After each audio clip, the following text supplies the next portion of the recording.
Good afternoon, students. I am Jaidev Kumar from KBCRPM Okama Hut. Students, in previous video, we have finished methods of calculating national income. In this video, I provide you a PDF file concern this topic and asked to you learn at least one time. I hope all of you learn it and read it. Now we discussed about this topic, which is concept of national income at current price and constant price. ठीक है students, तो सबसे पहले मैं आपको ये बताना चाहूँगा कि जो नेशनल इनकम है इसको हम करेंट प्राइस पर क्यों कैलकुलेट करते हैं और कांस्टेंट प्राइस पर क्यों कैलकुलेट करते हैं। करेंट प्राइस है क्या, कांस्टेंट प्राइस है क्या, इन पर हम इस वीडियो में बाद में डिस्कस करेंगे। लेकिन उससे पहले मैं आपको ये बताना चाहता हूँ क्यों हम नेशनल इनकम को करेंट प्राइस पर भी मेज़र करते हैं और क्यों कांस्टेंट प्राइस पर मेज़र करते हैं। ओके स्टूडेंट्स, देखिए बहुत सिंपल सा एक एग्जांपल मैं आपके सामने लेता हूं और उससे पहले आपको कुछ प्रीवियस लर्निंग्स में से प्रीवियस कॉन्सेप्ट्स जो मैं आपको पढ़ा चुका हूं उनमें से एक बार कुछ रिकॉल भी कराता हूं। ठीक है, आपको कुछ टाइम पहले मैंने नेशनल इनकम का कॉन्सेप्ट बताया था। ठीक है, तो मैं अगर आपसे पूछूं कि व्हाट इज़ नेशनल इनकम तो आपका आंसर क्या होगा। अगर हम बहुत सिंपली बात करें तो सिंपल सी जो लैंग्वेज होगी, इसकी सिंपल सी डिफिनीशन होगी, हम सिंपल सी लैंग्वेज में बोल सकते हैं national income is the monetary value of final goods and services. आगे का भी आप ऐड कर सकते हैं which is produced which is produced by normal resident with in a financial year. अगर हम इसको दो चीज़ों को which is produced by normal resident and with in financial year को अंडरस्टूड मान लें तो जो सिंपल सी लैंग्वेज में इसकी डेफिनेशन बनेगी वही डेफिनेशन यहाँ पर मैंने लिखी है। देखिए, monetary value of final goods and services. Clear है, यानी नेशनल इनकम क्या है, monetary value of final goods and services. Okay, अब देखिए स्टूडेंट्स, जो नेशनल इनकम है एवरी कंट्री, जितने भी कंट्री हैं इस वर्ल्ड में उनका एक ही टारगेट रहता है, how to increase their national income और नेशनल प्रोडक्ट। दोनों सेम ही, चाहे आप इसे नेशनल प्रोडक्ट कह लें चाहे इसे आप नेशनल इनकम कह लें, दोनों सेम ही है, कोई इसमें डिफरेंस नहीं है। ठीक है, ठीक है, तो इसे आप चाहे नेशनल प्रोडक्ट कहें या नेशनल इनकम कहें, दोनों में कोई डिफरेंस नहीं है। तो जब भी किसी कंट्री का ये टारगेट रहता है कि वो अपनी नेशनल इनकम को कैसे इंक्रीज करे, how to increase their national income, इस कंडीशन में वो डिफरेंट पॉलिसी बनाता है, डिफरेंट प्लान्स बनाता है और अपने नेशनल प्रोडक्ट को इंक्रीज करने के लिए एफर्ट करता है। क्लियर है स्टूडेंट्स, और ये इंक्रीज हुआ है कि नहीं हुआ है, नेशनल प्रोडक्ट उस कंट्री का इंक्रीज हुआ है यानी इम्प्रूव हुआ है या नहीं हुआ है, इसको मेज़र करने के लिए वो एनुअली अकाउंट तैयार करता है, यानी हर साल अपने नेशनल प्रोडक्ट को क्या करता है, मेज़र करता है। ठीक है, और मेज़रमेंट करने के बाद क्या करता है, वो कंपैरिजन करता है प्रीवियस ईयर के साथ कि 2019 में उसका नेशनल इनकम का मेज़रमेंट कितना था और अब 2020 में उसकी नेशनल प्रोडक्ट या नेशनल इनकम की वैल्यू क्या है, दोनों का कंपैरिजन करता है। और कंपैरिजन करने के बाद वो कैलकुलेट कर लेता है कि उसका नेशनल इनकम इंक्रीज हुआ है या फिर डिक्रीज हुआ है। क्लियर है स्टूडेंट्स? तो इसी को मेज़र करने के लिए, नेशनल इनकम के कंपैरिजन करने के लिए प्रीवियस ईयर के साथ कंट्रीज क्या करते हैं, अपनी नेशनल इनकम को मेज़र करते हैं और वो मेज़रमेंट वो करंट प्राइस पर भी करते हैं और साथ साथ कांस्टेंट प्राइस पर भी करते हैं। ठीक है, अब करंट प्राइस क्या है, कांस्टेंट प्राइस क्या है? Current price means current year,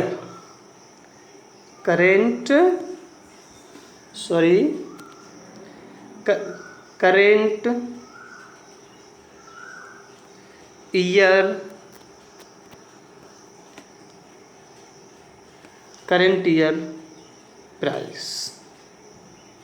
current price means current year price, यानी जिस ईयर में कोई भी कंट्री अपनी नेशनल प्रोडक्ट को मेज़र करता है, उस मेज़रमेंट में जो प्राइस यूज़ करता है वो कौन से करता है, वो करेंट ईयर के ही प्राइसेस को यूज़ करता हो। तो ऐसे नेशनल इनकम की वैल्यू को क्या कहा जाता है? National income at current price कहा जाता है। ठीक है, जैसे नेशनल इनकम को मेज़र करने के लिए देखिए हम क्या निकालते हैं, value of final goods and services, और monetary value of final goods and services को कैलकुलेट करने के लिए हम क्या करते हैं स्टूडेंट्स, आपको मैंने बताया था क्वांटिटी ऑफ गुड्स को प्राइस ऑफ गुड्स से आप मल्टीप्लाई कर देंगे तो आपको जो भी वैल्यू मिलेगी ये वैल्यू क्या होगी, monetary value of final goods and services होगी, जो किसके बराबर होगी, नेशनल इनकम के बराबर होगी। ठीक है स्टूडेंट्स, जो देखिए हमने यहाँ पर एक न्यूमेरिकल एग्जांपल लिया है। मान लीजिए 2019 में, मान लीजिए आप कि 2019 में किसी कंट्री में जो क्वांटिटी ऑफ गुड्स थी, यानी 2019 में जो टोटल गुड्स प्रोड्यूस की गई थी वो कितनी थी, 100 थी। ठीक है, और ये गुड्स क्या थी, मान लेते हैं हम एक्स कोई कमोडिटी थी जिसकी 100 यूनिट 2019 में प्रोड्यूस की गई थी। ठीक है, अब हमें नेशनल इनकम कैलकुलेट करना है तो उसके लिए हमें क्या करना पड़ेगा, पहले मॉनेटरी वैल्यू को कैलकुलेट करना पड़ेगा, और मॉनेटरी वैल्यू के लिए हमें क्या चाहिए, क्वांटिटी एंड प्राइस। तो क्वांटिटी देखिए 100, ये हो गया 100 हो गया ना, और हम मान लेते हैं कि इस एक्स कमोडिटी का जो प्राइस है वो कितना है, 10 रुपीज़ है। कितना प्राइस है, 10 रुपीज़ है। तो अगर हम 100 इंटू 10 यानी क्वांटिटी इंटू प्राइस करें तो मॉनेटरी वैल्यू हमें कितनी मिल जाएगी, 1000 मिल जाएगी। यानी हम कह सकते हैं कि 2019 में जो हमने एग्ज़ाम्पल लिया है उस एग्ज़ाम्पल में 2019 का जो नेशनल इनकम होगा या जो मॉनेटरी वैल्यू होगी वो कितनी होगी, 1000 होगी। क्लियर है स्टूडेंट्स?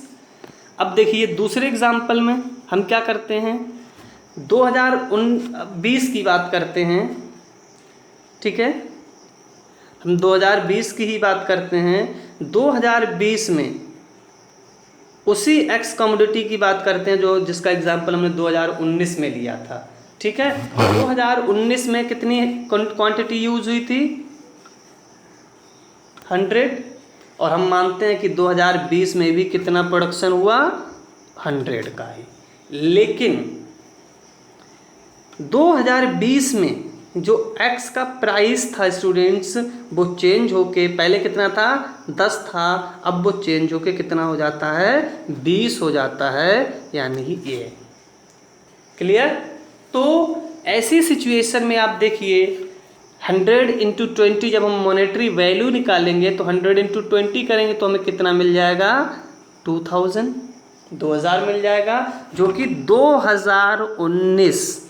2019 के कंपैरिजन में कितना ज़्यादा है, 1000 रुपीज़ ज़्यादा है। Clear student? तो देखिए अब जो हमारा नेशनल प्रोडक्ट है, हमने जो टोटल प्रोडक्शन किया वो 2019 में भी 100 था, 2020 में भी कितना है, 100 ही है। लेकिन 2019 में इस 100 की जो वैल्यू है, इस प्रोडक्ट की वैल्यू थी कितनी थी, 1000, जबकि 2020 में ये वैल्यू कितनी हो जाती है, 2000 हो जाती है। अगर हम दोनों की मनी वैल्यू को देखें, दोनों की अगर हम मनी वैल्यू को देखें, ठीक है, ये 2019 की है, ये 2019 की है, ये 2020 की है, तो हम दोनों की वैल्यू को देखें तो हम कह सकते हैं कि हमारा नेशनल प्रोडक्ट जो है वो क्या हुआ, इंक्रीज कर गया, क्योंकि 2019 में कितना है, 1000 है, 2020 में कितना है, 2000 है। तो इसको अगर हम न्यूमेरिकल वैल्यू देखें तब तो 2020 में इंक्रीज हुआ। लेकिन अगर हम बात नेशनल प्रोडक्ट की करें, बात हम गुड्स एंड सर्विसेज की करें, तो क्या गुड्स और सर्विसेज में कोई चेंज आया, नहीं आया, कोई चेंज नहीं आया। जितना 2019 में 100 था, 2020 में भी कितना है, 100 ही है। यानी हमारे नेशनल प्रोडक्ट में या प्रोडक्शन ऑफ गुड्स और सर्विसेज की क्वांटिटी में कोई चेंज नहीं आया, लेकिन ये इनकी मॉनेटरी वैल्यू में हमें चेंज दिखाई दे रहा है।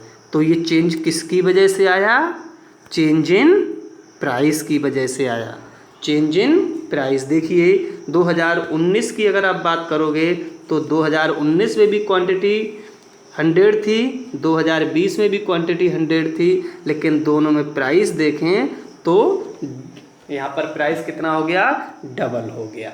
और इस डबल प्राइस के चलते ही क्या हुआ, इनकी मॉनेटरी वैल्यू तो बदल गई, जबकि प्रोडक्शन में कोई भी चेंज नहीं आया। ठीक है, अब देखिए 2019 में हमने जो प्राइस लिया वो कब का लिया, 2019 में एक्स कमोडिटी जिस प्राइस पर 2019 में बेची जा रही थी वही प्राइस लिया। 2020 में भी हमने एक्स का वही प्राइस लिया जिस प्राइस पर एक्स को मार्केट में बेचा जा रहा था। दोनों करेंट ईयर, जब हम 2019 का नेशनल इनकम कैलकुलेट कर रहे थे तो हमने 2019 का प्राइस ले लिया, और जब हम 2020 की नेशनल इनकम कैलकुलेट कर रहे थे तो हमने 2020 का प्राइस ले लिया। यानी हमने उसी ईयर का प्राइस लिया, उसी करेंट ईयर का प्राइस लिया जिस ईयर हम नेशनल इनकम को कैलकुलेट कर रहे थे। तो इस तरह से जब भी हम नेशनल इनकम कैलकुलेट करते हैं, यानी गुड्स और सर्विसेज की क्वांटिटी को जब हम उस करेंट ईयर के प्राइस से ही मल्टीप्लाई कर देते हैं, तो इसी मॉनेटरी वैल्यू को या इसी नेशनल इनकम को क्या कहा जाता है, national income at current price कहा जाता है, जो हमें एक्चुअल में नेशनल इनकम में होने वाला इंक्रीमेंट या चेंज नहीं बता पाती। क्यों? क्योंकि अभी हमने एग्जाम्पल में देखा, इसी एग्जाम्पल में हमने देखा कि कभी कभी ये हो सकता है कि फिजिकल प्रोडक्शन में यानी क्वांटिटी ऑफ प्रोडक्शन में कोई चेंज नहीं आया हो, प्राइस के चेंज हो जाने से नेशनल इनकम बढ़ गई हो, लेकिन एक्चुअल में प्रोडक्शन में कोई चेंज नहीं आया। एक्चुअल में अगर हमें ये देखना है कि एक्चुअल में प्रोडक्शन में कोई चेंज हुआ है या नहीं, ठीक है, हमें अगर एक्चुअल चेंज देखना है प्रोडक्शन में तो हमें क्या करना पड़ेगा, हमें दोनों के लिए एक ही प्राइस यूज़ करना पड़ेगा, एक ही प्राइस यूज़ करना पड़ेगा। मान लीजिए हम कहते हैं कि जो एक्स हमने कमोडिटी का एग्जांपल यहाँ लिया था, इस एग्जांपल में एक्स कमोडिटी का 2018 में इसका प्राइस मान लीजिए 5 रुपये था, ठीक है, और 2019 में इसका प्राइस मान लीजिए 10 रुपये था, ठीक है। 2018 में कितना था, 5 रुपये, 2019 में कितना हो गया, 10 रुपये, ठीक है। तो 2018 के अगर हम करंट प्राइस पर कैलकुलेट करें तो हमें वैल्यू कितनी मिलेगी? 500 मिलेगी ना। अगर हम 2018 के प्राइस पर मॉनेटरी वैल्यू कैलकुलेट करें तो क्या मिलेगा? 100 इंटू 5 इज इक्वल टू 500 मिलेगा ना। और ऐसे ही अगर हम 2019 में 19 के प्राइस पे ही कैलकुलेट करें तो हमें इसी एग्जांपल में कितनी वैल्यू मिलेगी? 100 इंटू 10 इज इक्वल टू 1000 मिल जाएगा। ठीक है, करंट प्राइसेस पर। लेकिन अगर हम करंट प्राइसेस से थोड़ा सा हटें और दोनों ईयर्स में, ठीक है, दोनों ईयर्स में अगर हम सेम प्राइस की बात करें, 2018 में भी 100 इंटू 5 करें तो भी हमें कितना मिलेगा? 500 मिलेगा। और 2019 में भी अगर हम 100 इंटू 5 करें तो भी हमें कितना मिलेगा? 500 ही मिलेगा। देखिए, एक्चुअल में प्रोडक्शन में कोई चेंज हुआ नहीं हुआ। दोनों में एक्चुअल में होने वाला चेंज हमें बिल्कुल एक जैसा मिल रहा है, कोई अंतर नहीं है दोनों में। और प्रोडक्शन में भी कोई चेंज नहीं आया। क्लियर है चीज़ स्टूडेंट्स? तो जब भी हमें अपने प्रोडक्शन में होने वाले एक्चुअल चेंज को देखना होता है तो हम क्या करते हैं? हम नेशनल इनकम को किसी पिछले साल के ही प्राइस को दोनों सालों में यूज़ कर लेते हैं। जैसे 2018 में भी हमने 5 यूज़ किया और 2019 में भी हमने 5 यूज़ किया। तो ये प्राइस एक्चुअल में कौन सा था? 5 रुपये 2018 का था। ठीक है, ऐसे ही अगर हम इसे 2019 में यूज़ करें तो 2019 के करंट प्राइस के अकॉर्डिंग देखिए वैल्यू कितनी आ रही है? 1000। लेकिन अगर हम प्रीवियस ईयर के ही प्राइस ले लें 2018 वाले तो यहाँ कितना हो जाएगा? 500 हो जाएगा। ऐसे ही 2020 की बात करें तो 2020 में करंट प्राइस पे कितनी मॉनेटरी वैल्यू आ रही है? 2000। ठीक है, और अगर हम 2020 में वही फिक्स प्राइस ले लें, 2020 में भी फिक्स प्राइस ले लें जो हमने कितना माना? 5 माना, तो 100 इंटू 5 ये भी 500 ही हो जाएगा। यानी प्रोडक्शन में ना तो 2018 में कोई चेंज हुआ था, ना 2019 में कोई चेंज हुआ था, और ना ही 2020 में कोई चेंज हुआ था। जो चेंज हमें दिखा था वो केवल दिखा था करेंट प्राइसेस की वजह से, चेंज इन प्राइसेस की वजह से। तो जब भी आपको नेशनल इनकम की मनी वैल्यू करंट प्राइस पर मेजरमेंट करते हैं तो हम उसे क्या कहेंगे? नेशनल इनकम, यानी NI एट करेंट प्राइसेस। ठीक है, और जब भी आप नेशनल इनकम को कैलकुलेट करने के लिए किसी प्रीवियस ईयर की प्राइस को ले लेते हैं तो हम उसे क्या कहते हैं? National income at constant price. Constant क्यों? क्योंकि वह कई साल तक कांस्टेंट ही ले माना जाता है। 2018 में भी 5 था, 19 में भी 5 था और 20 में भी 5 ही है, तो कांस्टेंट रहा, इसीलिए हम इसे कांस्टेंट प्राइस बोल देते हैं। और हम इस जो कांस्टेंट प्राइस लेते हैं, जो कांस्टेंट प्राइस लेते हैं, अभी हमने जैसे 2018 में भी 5 लिया, 18 में 5 लिया, 19 में भी 5 लिया और 20 में भी 5 ही लिया। ठीक है, तो 18 में 5 तो था ही था, 19 में भी हमने 5 ही माना और 20 में ही 5 माना। तो ये तीनों साल में प्राइस कैसा रहा? कांस्टेंट, इसीलिए हम इसे क्या कहते हैं? कांस्टेंट प्राइस कहते हैं। और ये कांस्टेंट प्राइस जिस ईयर का लिया जाता है, हमने किस ईयर क्या लिया? 2018 का लिया, तो ये कांस्टेंट प्राइस जिस ईयर का लिया जाता है उस ईयर को हम क्या कहते हैं? बेस ईयर कहते हैं। क्या कहेंगे?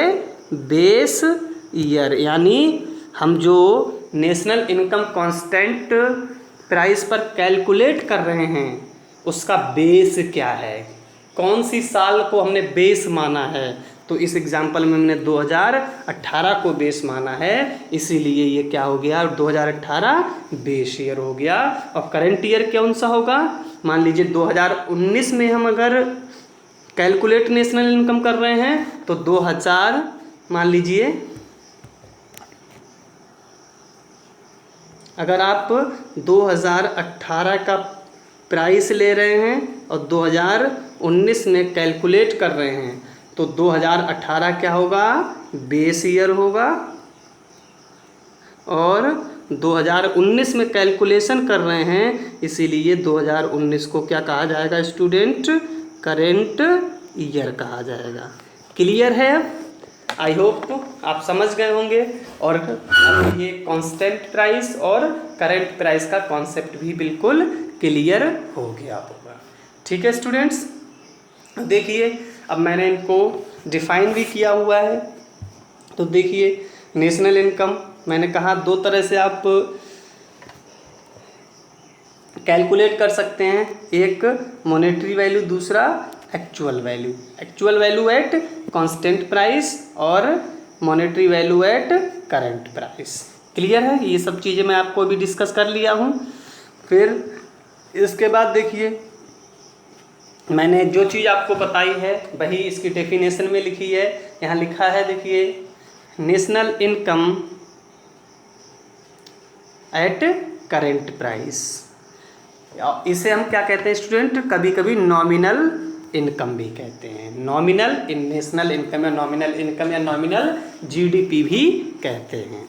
क्लियर है, तो देखिए national income at current price refers to the money value of goods and services, it is measured at current year prices of goods. यही बोला था ना कि करंट ईयर के प्राइसेस से आप कैलकुलेट करेंगे अगर नेशनल इनकम को, तो वो क्या होगा, national income at current price होगा। It is also known as nominal national income, okay, and it is calculated is national income at current price is equal to quantity of goods multiply by current market prices. Clear है, यही चीज़ मैंने बताई थी, यही यहाँ पर लिखी है। Second, national income at constant price, ये देखिए लिखा हुआ है constant price. National income at constant price को रियल इनकम कहा जाता है या रियल नेशनल इनकम कहा जाता है। और अगर जब आप जीडीपी कैलकुलेट करेंगे तो उसे रियल जीडीपी कहा जाएगा। क्या कहा जाएगा, रियल जीडीपी। क्लियर है, जब आप बात जीडीपी की कर रहे होंगे तो रियल जीडीपी, जब आप बात नेशनल इनकम की कर रहे होंगे तो उसे क्या कहा जाएगा, रियल नेशनल इनकम कहा जाएगा। ओके, अब देखिए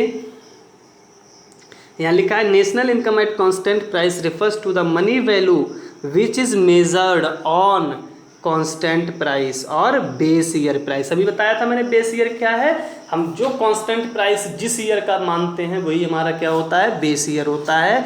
तो जब भी आप किसी कांस्टेंट प्राइस पर या बेस ईयर के प्राइस पर नेशनल इनकम कैलकुलेट करते हैं तो उसे क्या कहा जाएगा, national income at constant price और रियल इनकम कहा जाएगा, रियल इनकम कहा जाएगा। ध्यान रखना इस चीज़ को।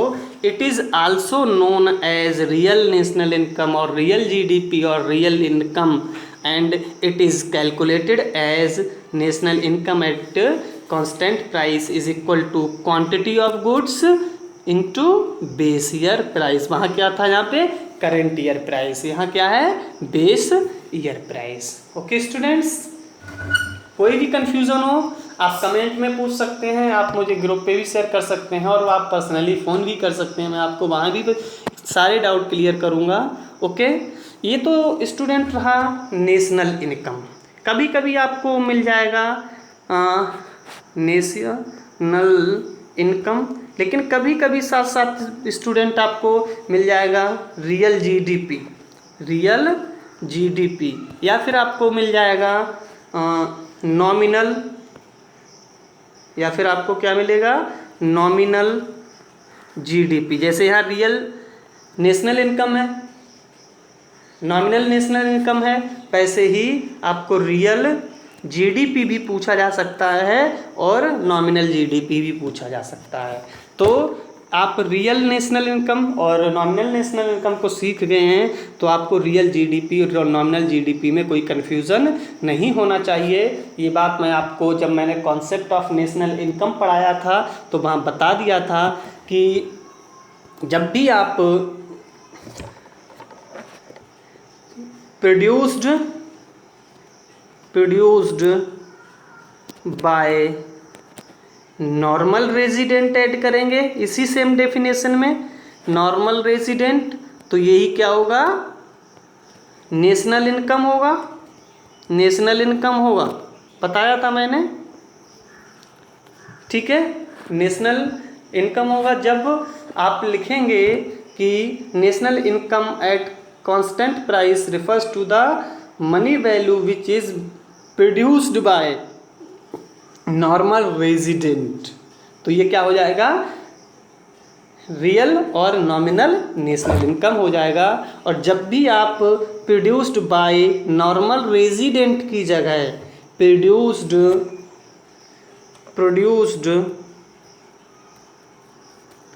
विद इन डोमेस्टिक टेरिटरी लिख देंगे, डोमेस्टिक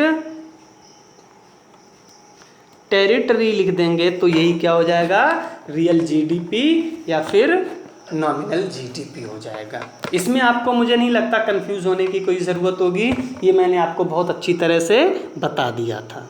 ठीक है स्टूडेंट्स, फिर भी मैं एक बार डिफाइन कर देता हूँ। नीचे देखिए यहाँ नॉमिनल जीडीपी लिखा हुआ है, तो सेम डेफिनेशन वही रहेगी, केवल प्रोड्यूस्ड बाय या प्रोड्यूस्ड विद इन का अंतर हो जाएगा। तो ये नॉमिनल जीडीपी यानी जीडीपी एट करेंट प्राइसेस, उसी को तो नॉमिनल बोलते हैं। जो करंट प्राइसेस है वही क्या होगा, नॉमिनल होगा। तो यहाँ देखिए लिखा है nominal GDP refers to the money value of goods and services which is produced within domestic territory measured at current prices. Same चीज़ है, बस क्या ऐड किया हमने इसमें, केवल which is produced within domestic territory. इतना add करने से नॉमिनल नेशनल इनकम या national income at current price change into nominal GDP या जीडीपी एट करेंट प्राइसेस हो जाएगा। क्लियर है। ऐसे ही रियल जीडीपी की बात अगर हम करते हैं, रियल जीडीपी की बात करते हैं तो रियल जीडीपी में क्या होगा, calculated on constant price which produced within domestic territory. ठीक है, तो देखिए वही लिखा है, real GDP refers to the money value of goods and services which is produced within domestic territory and measured at base year prices। देखिए केवल हमने क्या ऐड किया, विच is produced within domestic territory, इसी से ये क्या हो गया, रियल जीडीपी हो गया या जीडीपी एट कांस्टेंट प्राइसेस हो गया। ठीक है, कांस्टेंट प्राइसेस हो गया। अगर यहीं पर normal by produced by normal resident लिखा होगा तो यही टर्म क्या हो जाएगी स्टूडेंट्स, रियल नेशनल इनकम या national income at current prices हो जाएगा। क्लियर है स्टूडेंट्स, ये मैं आपको बहुत अच्छे से क्लियर कर चुका हूँ, तो मुझे नहीं लगता आप इसमें अब कंफ्यूज रहे होंगे। ओके, फिर भी कोई कंफ्यूजन है तो आप मुझसे शेयर कीजिए।